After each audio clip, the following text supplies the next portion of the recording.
Ready to showcase the Webb Space Telescope's first full-color images, back in touch with a spacecraft on an important mission to the Moon, and our Artemis I Moon rocket and spacecraft move a step closer to launch. A few of the stories to tell you about this week at NASA.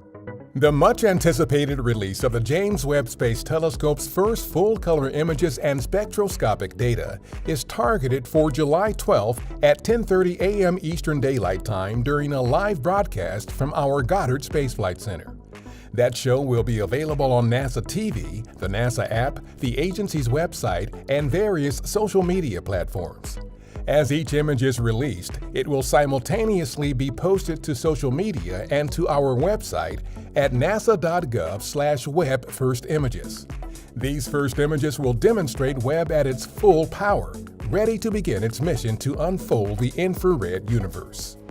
After experiencing post-launch communications issues on July 4th, teams for our Cislunar Autonomous Positioning System Technology Operations and Navigation Experiment, or CAPSTONE mission, have re-established contact with the spacecraft. The team has determined that an improperly formatted command sent to the spacecraft's radio caused the issues.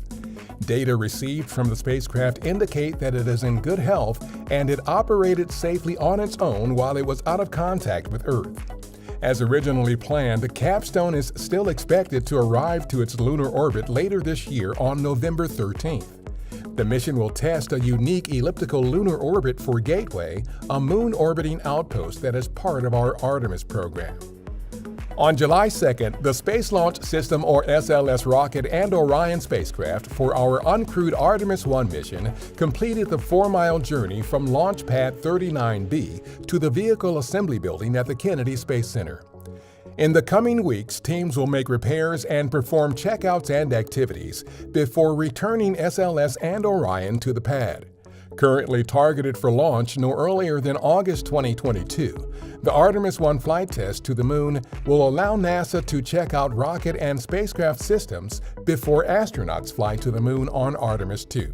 Engineers recently completed the first fully integrated power testing of the Tropospheric Emissions Monitoring of Pollution or TEMPO instrument on the Intelsat IS-40E satellite. TEMPO is currently targeted to launch in January 2023. From its geostationary orbit, it will take air quality observations at an unprecedented spatial resolution. Its measurements will reach from Puerto Rico and Mexico to northern Canada and from the Atlantic to the Pacific, encompassing the entire lower 48 states of the U.S.